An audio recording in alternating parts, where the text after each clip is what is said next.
what's up, y'all? It's Jen, and I'm back with another episode commentary. And we just came back from an episode that had gun violence, and I wanted to see how another episode did it, right? Because I feel like they did pretty good with the Fresh Prince one. And if you haven't watched it yet, go back and watch it.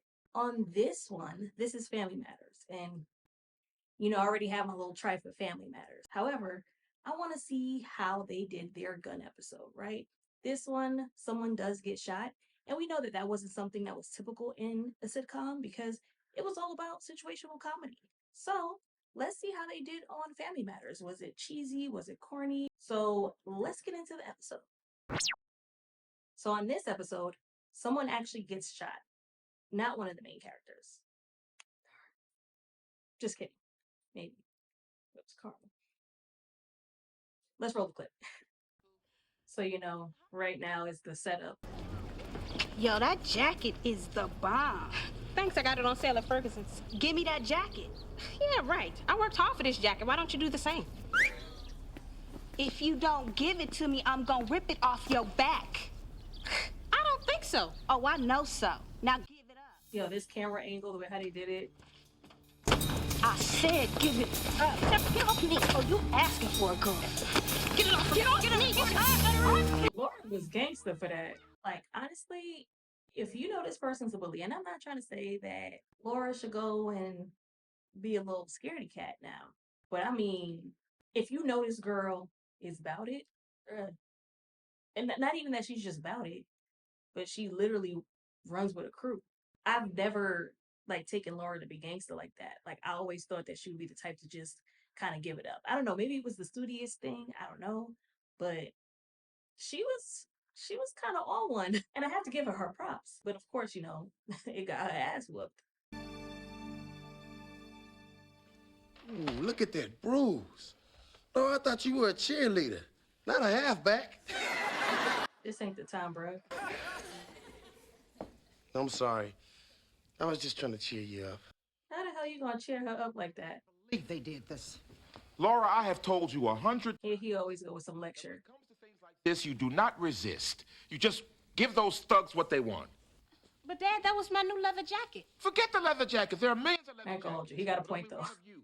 Yeah, thank God it's only a bump on the head. Do you know the girl who did this? Yeah, her name's Tony Procopio. Give me a description of this Tony. Well, she's about 5'7" and she has dark hair. She was wearing black boots, jeans, And my jacket. and my jacket. Look how quick Carl is to go up for Laura. Parents are different when it comes to their son and their daughter. But ain't nobody love Laura more than Steve. Nobody. And I mean nobody. It was Tony Procopio. Oh, that mean girl? I don't know why they put Waldo in charge of anything. Is the coast clear? Well, there was some early morning fog, but it looks like... You see? Not the weather. Have you seen Tony or any of her friends? No. Why, they looking for me? You cannot put anybody in a position of responsibility like Waldo. You going somewhere? And here they are. She sure is. She's coming home, girly girl. I don't think so. You got my homegirl busted. And she deserved it. She stole my jacket. Old girl on the right looked like Judy a bit. Buzz off, you ugly little slug. That's probably her real life sister or something. I gotta look that up. Come on, Steve, let's go. Yeah, we don't have to hang around these hoodlets. Listen, you better not testify against me. Or It was so funny how they used to walk. Again. That was supposed to be gangster. There we have it. Hey, girl. those are some great-looking kicks, girl. Oh, well, thanks. You know I had to babysit the Connolly twins 28. I ain't gonna hold you. This absolutely was a thing. I mean, this is Chicago. So not too different from New York. What are you doing with that thing? Protecting. See, this is the reason why we had to have metal detectors. Because you had kids bringing guns to school. I heard about Laura's little problem. What problem? You know what I'm talking about. Word's out that Tony and her friends. I don't know. She's not scared enough for me. You are not gonna be safe Like, unless I'm not showing back up to school. What is this, after school? Like, her my bugging and this is a different day and she's wearing something different. Maybe I didn't pay attention too much. But even so, if yesterday was a day that Shorty pulled a gun on her, why are you Keep your voice coming down. back to school? Oh my God, those are guns. I would have been transferred. It's your school now. Look, you have had a gun pulled on you. You need to protect yourself. She's got me. You need to protect yourself. Exactly. You need a lightweight gun, something that will fit in. And guess what? I'm all for, go ahead, get your gun to protect you, especially as a woman, especially as a Black woman. However, I still would have transferred schools.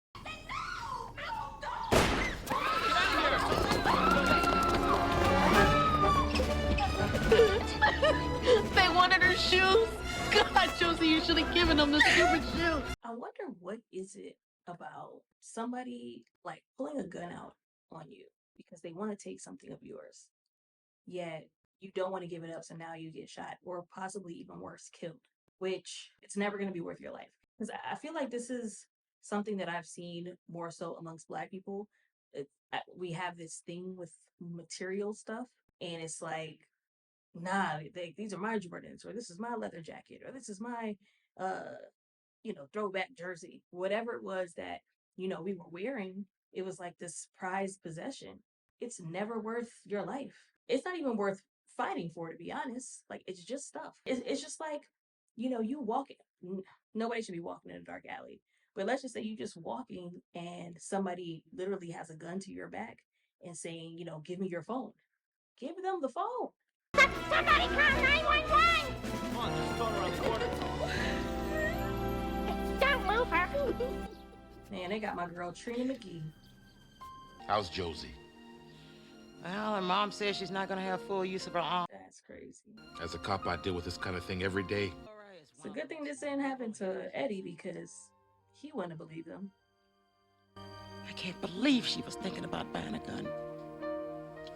Imagine how frightened she had to be to even consider it. I wonder if they ever, especially Carl being a cop, like, does he ever recommend having his kids, of course, once they're of age, to own a gun? Dealing with what he's dealt with and knowing what he knows.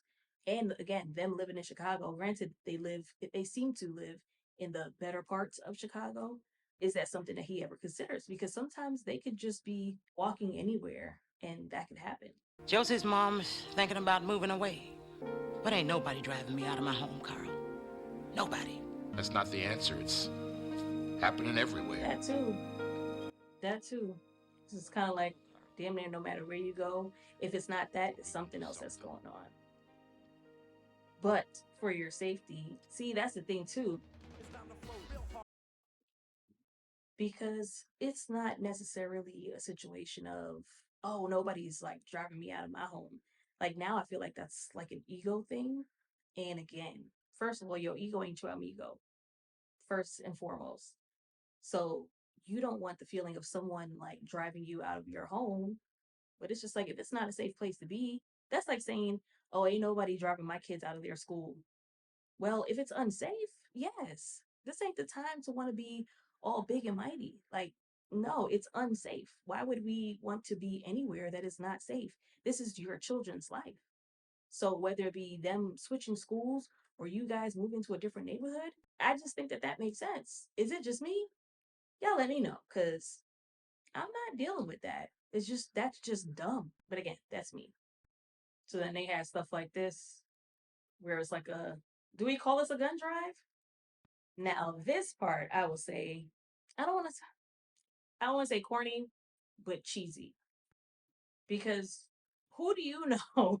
First of all, who are y'all? I gotta pause this. Because first of all, who are y'all?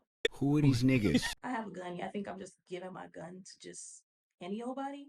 Secondly, there's a cop there. Would I look like giving my gun someplace, especially if I'm Black? Like, oh yeah, I have a gun. I'm going to jail because I had a gun, which was probably unregistered because I'm underage. Turn in your gun? I don't know, y'all. Like, y'all could be setting me up. I'm not doing that. Like this should have been more of like an anonymous thing, but 9 times out of 10, ain't nobody doing that. Because if I got somebody who just got shot, you think I'm really gonna want to turn my gun in now? No, if anything, I'm about to double up. I'm about to have one wherever I need to have them. In my car, in my locker. Like this is why. And I am not condoning that anyone should have a gun in school. I'm not. Absolutely not. But for the sake of this fictional show, I don't think that whole turn in the gun thing would one make sense, and it definitely wouldn't be a thing in real life. So that's why I'm like, that's kind of cheesy and definitely unrealistic. That was a kind of a high leap. This got even more cheesy and corny, actually. Turn in yours and don't be a fool. And let me guess, somebody's gonna come in because this is a song. I turn in a gun and you give me money? Hey, look who we got here. Money. Concert tickets? No. So what do I Freddie. get? You get your life. How do you get your life by turning in your gun? They really didn't give no incentive. Oh, his little brother is like, put your gun in there.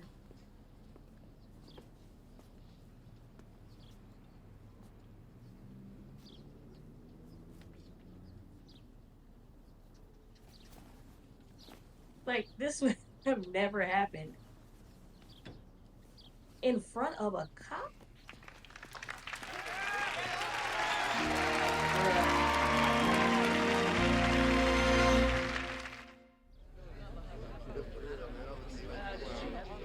And then it would be... I'm Kelly Shanine Williams. And I'm Jaleel White. And every day in America, children are killed with firearms. And every day, kids in this country carry guns to class. This was always so weird, like to see them out of character, especially Jaleel White, because we only remember hearing him and seeing him in one way until, you know, he became Stefan. So before guns even come into the picture, squash it. Squash it! And they used to do these little PSAs at the end of episodes. I mean, I guess, all in all, I think that the message was good. The gun drive thing, I think that's where they fell off the cliff. That's unrealistic. I think, I'm not sure like in what way they could have ended that to have like that soft, you know, heart to heart moment for the show. Yeah, that wasn't it though. And then, you know, I guess they try to make it really tug at you like, oh, you know, your little brother really wants you to be better for him. And this is why you give your gun up. In Chicago, well, then again, he is a white kid. So makes sense how he could have gotten away with just putting his gun there and nothing happening. If this was a black kid, oh, you had a gun? Oh, it's unregistered? Let me check your records. And then you would have just regretted that. That's why I'm like, I don't know, they should have done something else, not that. I don't know, maybe have a talk, right? Have a, what do you call those things at the, when you're in the auditorium? Clearly it's been a minute since I've been in school. Some type of like rally or something Very much something to where somebody who people respect in that school, or somebody who people respect in general, right? It could have been celebrities or just somebody that these kids look up to. Like, yo, that's trash. Like, you don't need to do that, and really kind of show them what can happen. But all in all, it wasn't bad. It wasn't super cheesy. I would say just that last part was cheesy. So y'all let me know what y'all think. If there's an episode that had a serious like moment or serious moments or serious episode in general that y'all watched that y'all like, this is so corny, it's so cringe, y'all let me know. But also let me know what y'all thought about this episode. Did they do it right? Was it all the way corny? Was it kind of 50-50? I definitely want to hear what y'all have to say. So make sure y'all are in the comments, making sure y'all liking and subscribing, right? And turn the bell on. No, I'm playing. I'm not trying.